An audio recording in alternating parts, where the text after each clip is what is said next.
जी, मेरा प्रश्न है कि क्या भगवान से कुछ मांग सकते हैं? यदि हाँ, तो ये क्यों नहीं बताएं मांग कि सकते क्या हैं? मांगा जाना चाहिए? क्यों नहीं मांग सकते हैं? हमारे बाप है, अपने बाप से नहीं मांगे तो पड़ोसी से मांगेंगे क्या?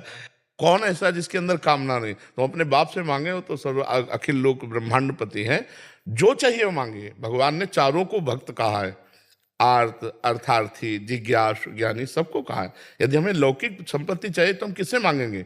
आपने हमारे को परिवार दिया है, आपने व्यवहार दिया है, तो हमको उपाय भी दीजिए। आप डायरेक्ट ना दीजिए तो उपाय दीजिए, जिससे हम अपने परिवार का पोषण करें, जिससे हम समाज की सेवा करें। अगर हमें अर्थ चाहिए तो हम आपसे मांगेंगे, हमारे दुख निवृत्ति चाहिए तो आपसे। ये साधारण भक्ति में है, प्रेम लक्षणा भक्ति में नहीं।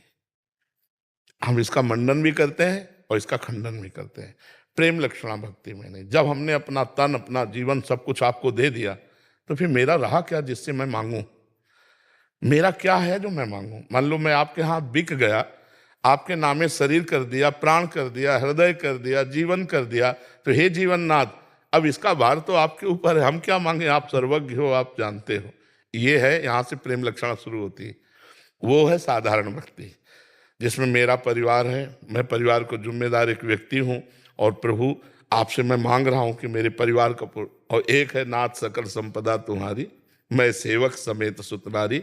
आप सर्वज्ञ हो, आपसे क्या मांगना है? आपको जो मनावे, जैसी परिस्थिति दो, हम उसी में राजी हैं। जोई जोई प्यारो करे, सोई मोहि भागे। समझ पा रहे हैं आप? मांगना भी ठीक है, साधारण भक्ति, और मांगना बिल्कुल नहीं ठीक है, क्योंकि हमें पता है आप सर्वज्ञ हो। ये असाधारण प्रेम लक्षणा भक्ति की तरफ जा रहा है। तो अब ये देखना कि हमारी गति कहाँ है। अगर हमारी गति साधारण भक्ति में तो मांगना भी आएगा, अगर प्रेम लक्षणा भक्ति में तो हमें आप जो विधान करोगे वो आपके पास से ही होकर आएगा, हम उसी में राजी रहेंगे। हम कभी आपसे याचना नहीं कर सकते, और अगर याचना करे तो सिर्फ आपकी ही करे हमारा मन, कि आप मिल जाओ। प्रभु मिल गए, जिनके प्राप्त होने के बाद फिर कुछ प्राप्त करना बाकी नहीं रहता, जिनके जान लेने के बाद फिर कुछ जानना बाकी नहीं रहता, हम वो बात मांगे। अगर हम प्रभु से मांगेंगे भी तो क्या, जैसे एक गांव का आदमी किसी सेवा कार्य में था, तो उससे प्रसन्न हो गए चक्रवर्ती सम्राट बादशाह, बुलाया, कहा जो तुम्हारी इच्छा हो तो मांग लो। गांव के आदमी ने सोचा कि दो भैंसे हैं, उनके लिए साल भर के लिए भूसा मिल जाए, चार लोग घर में हैं, उनके खाने। बोले मालिक, दो भैंसे हैं, साल भर के लिए भूसा मिल जाए और साल भर के लिए भोजन मिल जाए। तो उन्होंने कहा, अरे बावरे, तू किससे मांग रहा है? सम्राट से मांग रहा है, नगर का नगर दे सकता हूं, जो चाहे मांग। उसकी हिम्मत नहीं थी, गरीब आदमी की हिम्मत नहीं पड़ी कि वो अपनी औकात से ही तो मांगेगा, अपनी सामर्थ्य से ही तो सही पूछो तो मांगने में घाटा हुआ ना उसका। अगर वो ये कह देता बादशाह से कि मालिक जो आप चाहो दे दो, तो वो अपनी स्थिति से देता। तो उचित ये है, चतुराई ये है कि हम भगवान से यही कहें कि जो तुम्हें अच्छा लगे वही करो, तो वो अपनी स्थिति से देंगे। और हम मांगेंगे तो ऐसे ही कुछ मांगेंगे जो उस टाइप होगा। तो हमें लगता है भगवान से कहना चाहिए कि आपकी जो राजी हो वही करो, हमारी राजी की कभी मत करना, आप अपनी राजी की करना। क्यों? महाराज यही प्रश्न था कि हमको तो मांगने की तमीज नहीं है, तो हमें क्या मांगना चाहिए? दो मिल गया ना उत्तर जी। हाँ, महाराज जी, वृंदावन में किस भाव से रहना चाहिए महाराज जी? जिस भाव से रहना चाहो उस भाव से रह सकते हो। नहीं, जिसमें हमारा कल्याण हो। घर भाव से रहना चाहिए। मेरा घर है, मेरे घर वाले प्रिया प्रीतम है, मैं उनका हूं। भूल गया था, परदेश चला गया था, लौट के घर आ गया। आज मिलो परिवार आपने, हरि हंसी कंठ लगायो, बड़ो भाग वृंदावन पायो। हमारा घर है, हमारे प्रिया प्रीतम के घर में तो हमारा घर। तो हम जैसे अपने घर में दरवाजे पे दोना पड़ा हो तो उसको हटा के फेंक देंगे ना, तो हम वृंदावन को गंदा न करें, वृंदावन को अपवित्र ना करें।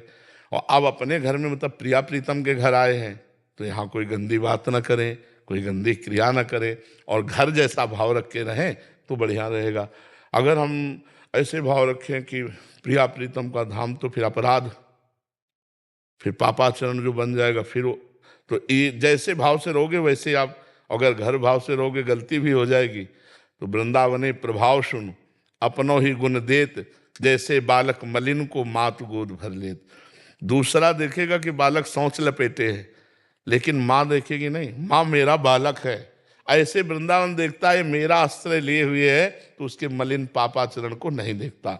और अगर आप इस भाव से रहे, भगवत्ता के भाव में, तो फिर कानून लागू हो जाएगा। जैसे राष्ट्रपति के परिवार वाले वहां रहते हैं तो उनके ऊपर कोई कानून तो नहीं है, कोई जांच तो नहीं है, लेकिन कोई राष्ट्रपति से मिलने जाए बाहरी बनकर, अब पूरी पूछताछ जांच और हर आप क्यों मिलना चाहते हो क्या? तो आप अपना घर मानकर, क्योंकि दासत्व तो है ना, हम लोग प्रिया प्रीतम के हैं, इसमें संशय है क्या? प्रिया प्रीतम के हैं ये पक्का है ना? नहीं सही बोलो। हाँ, तो फिर अपने घर में आ गए, अपने घर में। अगर सब पक्का नहीं है तो फिर संशय है, फिर तो भगवान मानोगे आप, और भगवान मानोगे तो कानून लग जाएगा। राष्ट्रपति मानकर मिलने जाओगे तो कानून लग जाएगा। हमारे घर के हैं, हमारे दोस्त हैं, फिर कानून नहीं लगेगा। तो घर के मतलब है दास्य भाव, सख्य भाव, वात्सल्य भाव, गोपी भाव, सहचरी भाव, कोई ना कोई भाव तो है ना। तो अपने घर के हुए ना प्रिया प्रीतम, और प्रिया प्रीतम के घर में हम रह रहे, बस इस भाव से रहो। समझ पा रहे हो? जी।